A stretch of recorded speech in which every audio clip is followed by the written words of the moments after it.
بادشاہ کی ریاست میں یہ بات بڑی مشہور تھی کہ ایک شخص ہے جو ایک آنکھ والا ہے، اس سے جو بھی صبح صبح پہلی بار دیکھ لے وہ اپنے کام میں ناکام ہو جاتا ہے، کسی بھی کام سے جا رہا ہو اس کا کام ہوتا نہیں ہے۔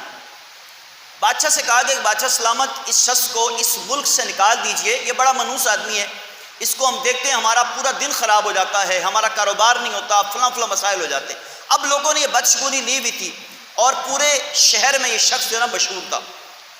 بادشاہ نے کہا جب تک میں خود تجربہ نہ کر لوں میں اسے اپنے ملک سے اپنی رعایا سے باہر نہیں نکالوں گا۔ بادشاہ نے کہا بھائی بات یہ کہ ایسا کرو کہ میں تجربہ اپنے اوپر کرتا ہوں، صبح صبح اس شخص کو میرے دربار میں بولو کہ آ جائے، کسی اور کو نہ دیکھے، میں اس کو دیکھوں یہ مجھے دیکھے، دیکھتے کیا ہوتا ہے۔ اب یہ شخص صبح صبح بادشاہ کے دربار میں آیا، دروازہ جیسے ہی بادشاہ نے کھولا تو سامنے یہ شخص کھڑا تھا، اس کو بادشاہ نے دیکھا۔ اب بادشاہ نے کہا ٹھیک ہے بھائی تم جاؤ۔ اب جیسے ہی بادشاہ اپنے جوتے پہننے کے لیے گیا تو جوتے میں ایک بچھو تھا، بادشاہ کو بچھو نے کاٹ لیا اور اتنا شدید کاٹا کہ بادشاہ کا رنگ ہی نیلا پڑ گیا، وہ تڑپنے لگا۔ فوراً وزراء خدام اور آ گئے اور طبیبوں کو بلایا گیا۔ طبیبوں نے بڑے اچھے انداز سے بادشاہ کی دیکھ بھالی کی، علاج کیا، بادشاہ کئی ہفتے کے بعد ٹھیک ہوئے۔ جب بادشاہ کچھ صحت یاب ہوئے تو انہوں نے کہا بھائی اس آدمی کو بلاؤ جس کو میں نے دیکھا اور مجھے اتنی بڑی مصیبت پہنچی۔ اب بادشاہ کا ذہن بن چکا تھا کہ یہ شخص جو ہے یہ منحوس ہے، اسے بلایا گیا۔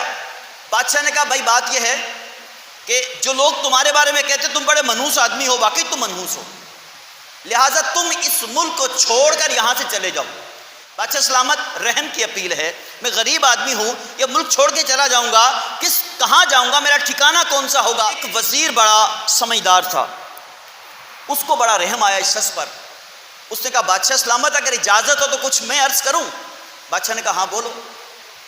وزیر نے کہا بادشاہ سلامت یہ شخص آپ کے نزدیک منحوس ہے اور شہر کے لوگ بھی کہتے ہیں منحوس آدمی ہے، اس پر کہ آپ پر مصیبت آئی، آپ نے اس کو دیکھا، ٹھیک ہے آپ نے اس کو منحوس سمجھ لیا، لیکن دیکھیں سب سے پہلے صبح اس نے آپ کو دیکھا، آپ کو اس نے دیکھا، تو اس کا مطلب ہے کہ آپ سب سے بڑے منحوس ہیں کہ اس کو اپنا ملک چھوڑنا پڑ رہا ہے، یعنی آپ کو دیکھنے کی وجہ سے اس شخص کو اپنا ملک چھوڑنا پڑ رہا ہے، یوں تو آپ بھی منحوس ہوئے۔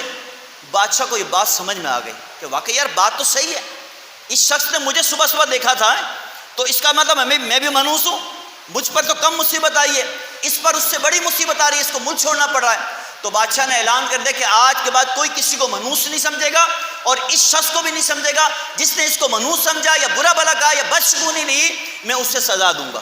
پیارے بھائیوں کوئی شخص منحوس نہیں ہوتا، کوئی انسان منحوس نہیں ہوتا، یہ بات ذہن میں رکھ لیں۔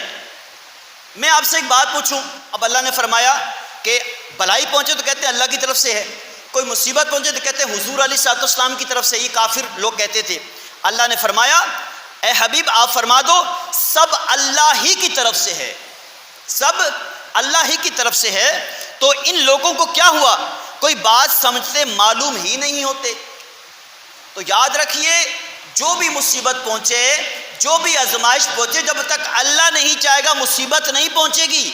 چاہے کوئی 1,00,000 منحوس آدمی سامنا کھڑا کر دیں جس کو آپ منحوس سمجھتے ہیں، منحوس کوئی ہوتا نہیں ہے، سمجھانے کے لیے بات کروں، جس کو ہم منحوس سمجھتے ہیں اس 1,00,000 کو سامنے کھڑا کر دیں، جب تک اللہ نہیں چاہے گا کوئی کچھ بھی آپ کا بگاڑ